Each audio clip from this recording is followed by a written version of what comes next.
PSL নয়, IPL খেলতে গেল নাহিদ রানা। কোটি টাকার অফার ফেলতে পারল না নাহিদ। দর্শক, গতি দিয়ে রাজ করছেন, গতির কারণেই পেয়েছেন পরিচিতি। নাহিদ রানার পরিচিতির সেই পরিধি এবার বাড়ছে। প্রথমবারের মতো দেশের বাইরে কোনো ফ্র্যাঞ্চাইজি টুর্নামেন্টে খেলতে যাচ্ছেন এই তরুণ।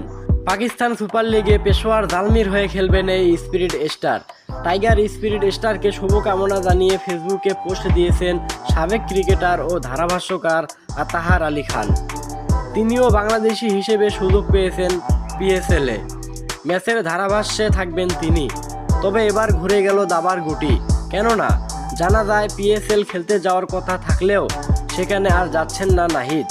আইপিএল ফ্র্যাঞ্চাইজি দিল্লি ক্যাপিটাল থেকে পেয়েছেন অধিক পারিশ্রমিকের অফার। উল্লেখ্য, দিল্লি নিয়মিত পেসার মিচেল স্টার্ক পড়েছেন ইনজুরিতে। তার পরিবর্তে একাদশে জায়গা পাবেন নাহিদ।